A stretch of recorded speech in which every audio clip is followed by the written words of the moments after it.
Hello, I'm John Shoemaker, author of On Time on Budget, and welcome to the first episode in a series of podcasts on one of the most important and most misunderstood documents in project management, the Project Charter.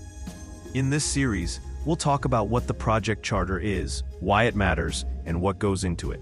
In this first episode, we're going to focus on the basics, what the Charter is, and why every successful project needs one. Many projects fail for a very simple reason.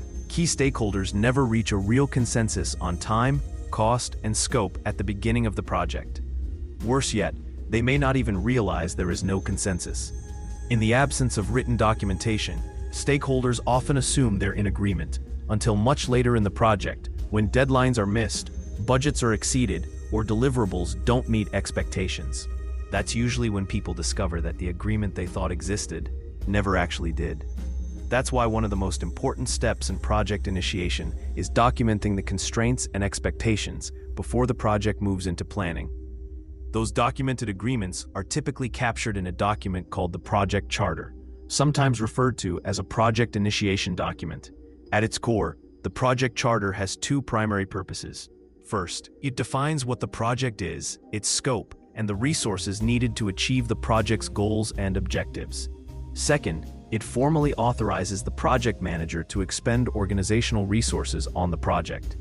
Because of that, the charter becomes the foundation for everything that follows.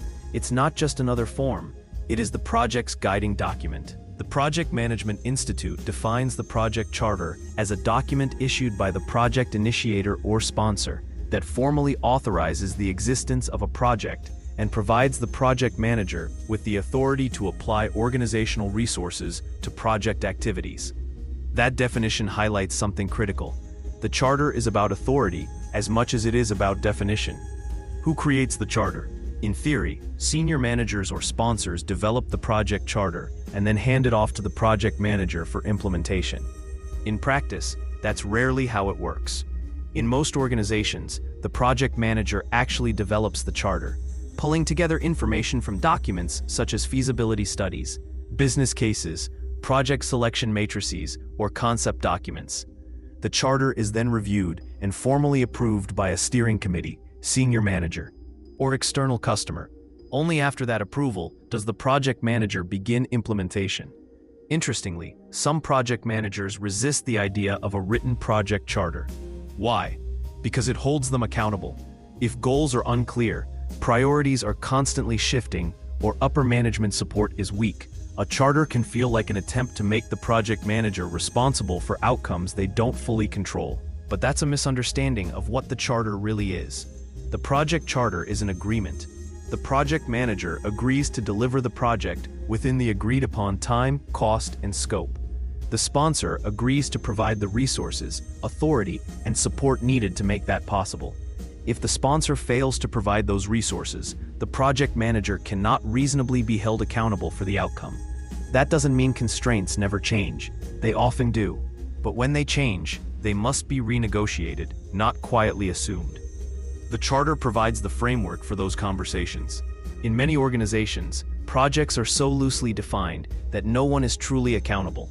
When projects fail, the result is finger-pointing rather than learning. The project charter helps prevent that by making sure everyone understands why the project exists, what resources are committed, how long the project is expected to take, and what the project manager is responsible for delivering. It brings clarity for sponsors, stakeholders, and the project manager alike. It's surprising how many organizations have no formal chartering process at all. In those environments, poor definitions, unclear roles, and repeated failures are almost inevitable. The Project Charter is where disciplined project management begins. In the next episode, we'll take a closer look at what actually goes into a project charter and why each element matters. Thanks for joining me. I'll see you next time on Time on Budget. If you found this episode helpful, don't forget to subscribe, share it with your team, and drop us a review. If you would like a copy of my book, On Time on Budget, use the QR code on the screen. It will take you to Amazon, where you can purchase a copy. Until next time, keep managing smarter, not harder.